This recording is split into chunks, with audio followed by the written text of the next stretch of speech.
ज्ञानेश्वर माऊली सद्गुरु काकाजी माऊली नमस्ते।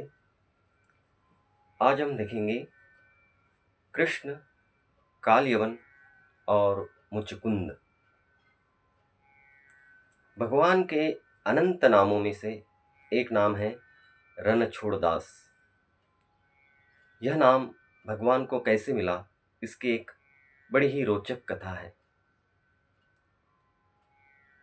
भगवान तो युद्ध में माहिर थे, वह किसी से पराजित नहीं होते थे। पर न जाने क्यों कालियावन को देखते ही भगवान रण छोड़ देते थे और उसका सामने होते ही वे भाग जाते थे। ऐसे 99 बार हुआ और कालियावन मदमस्त होकर हर बार चले जाता था। पर सभी बार उसने ठाना कि अब कृष्ण का पीछा आखिर तक करूंगा। सभी बार जब कृष्ण का कालियावन से सामना हुआ तो इस बार भगवान कृष्ण फिर से भाग खड़े हुए। लेकिन इस बार कालियावन भगवान का पीछा करते करते रहा। भगवान भागते रहे और पीछे कालियावन उसका पीछा करता रहा। आखिरकार भगवान श्री कृष्ण एक गुफा में छिप गए जहां राजा मुचकुंद सोए हुए थे। भगवान को इसकी जानकारी थी। उस भगवान ने अपनी ओढ़ी हुई शाल सोए मुचकुंद राजा के ऊपर ओढ़ दी और स्वतः गुफा के एक कोने में छुप गए। गुफा में अंधेरा था, भगवान काले, अंधेरा भी काला, इसलिए भगवान दिख न पड़ते थे। लेकिन इस बार कालियावन गुफा के अंदर प्रवेश किया। देखते हैं कि वहां एक व्यक्ति सोया हुआ है। वह शाल भगवान कृष्ण की थी, वो पहचानते थे। कालियावन को लगा कि कृष्ण मेरे डर से यहाँ सोया हुआ है। कालियावन ने क्रोध में उन पर लत्ता प्रहार किया। लत्ता प्रहार होते ही सोए हुए मुचकुंद राजा उठे और उनके देखते ही कालियावन भस्म हो गया। कालियावन के भस्म होते ही भगवान मुचकुंद राजा के समक्ष प्रकट हुए। मुचकुंद राजा भगवान कृष्ण के दर्शन पाकर धन्य हुए और मुक्त हो गए। राजा मुचकुंद के देखते ही कालियावन कैसे भस्म हुआ? तो एक बार स्वर्ग में सुर असुरों का भयंकर युद्ध संघर्ष शुरू था। असुर प्रबल हुए। यह देखते हुए इंद्र ने पृथ्वी के सार्वभौम राजा मुचकुंद को सहायता के लिए निमंत्रण दिया। राजा मुचकुंद देवासुर युद्ध के लिए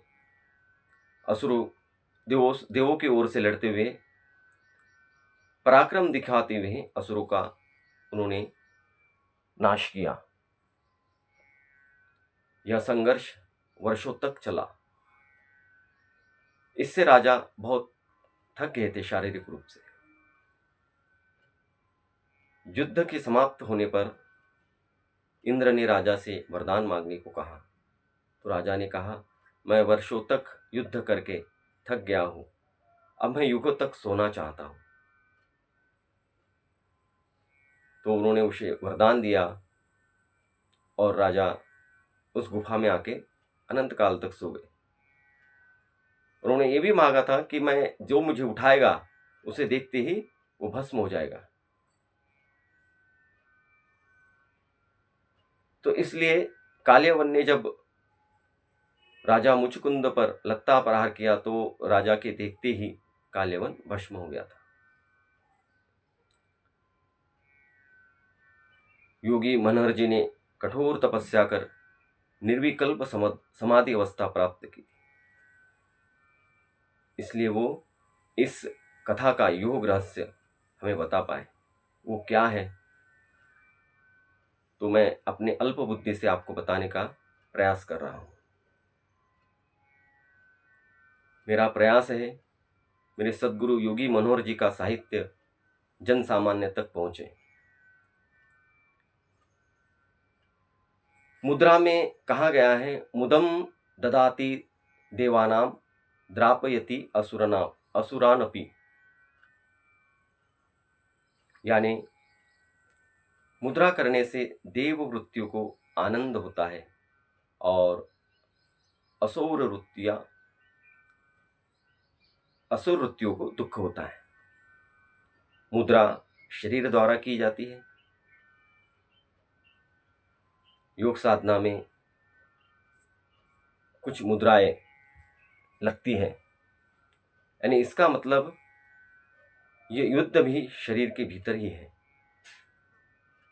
इस युद्ध का वर्णन संत तुकाराम करते हैं, रात्रन दिन आम्हा युद्धाचा प्रसंग, यानी दिन और रात हमें युद्ध का प्रसंग है। हर बार हमें हमारी अच्छी और बुरी वृत्तियों से संघर्ष करना पड़ता है।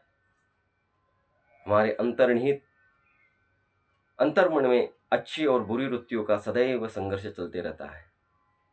यही देवासुर युद्ध है।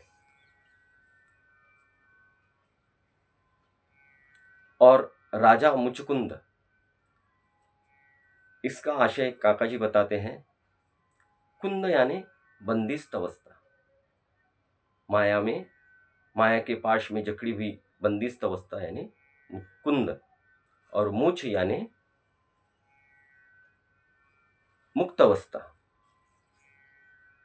तो मुचकुंद राजा का अर्थ हुआ जीवन मुक्त अवस्था, यानी राजा मुचकुंद।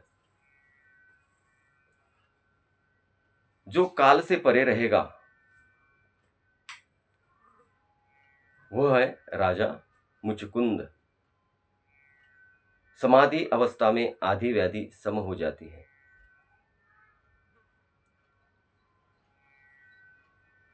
इस अवस्था को कहते हैं मुचकुंद। भगवान शरीरधारी थे। हर बार काल उनके पीछे लगता था, लेकिन कार्य अधूरा होने की वजह से वह मृत्यु को टाल देते थे। महान संत योगी ज्ञानेश्वर महाराज के समय में एक हठ योगी थे, चांगदेव। वह इसी प्रकार मृत्यु के समय अपनी आत्मा को ब्रह्म गुफा में स्थित करते थे और मृत्यु का समय टालते थे। इस तरह से वह 1400 साल जीवित रहे। उसी प्रकार भगवान कृष्ण कार्य के लिए हर बार मृत्यु को टालते थे, लेकिन इस बार काल यवन सभी बार ब्रह्म गुफा तक यानी समाधि अवस्था तक भगवान का पीछा करते रहे। लेकिन काल से परे अमर साधक के सामने काल टिक नहीं सकता। संत आनंदगण कहते हैं, अब हम अमर भये न मरेंगे, क्यों कारण मिथ्या दियो तज, क्यों कर देह धरेंगे, मृत्युर्मा अमृतम गमय। यह है काल्यवन की कथा। ध्यान का गहरा अभ्यास होने से साधक के पिंड धर्मानुसार आवश्यक काल में समाधि अवस्था प्राप्त कर सकता है और मृत्यु पर विजय प्राप्त कर सकता है। यह है काल्यवन की कथा। हरि ओम तत्सत।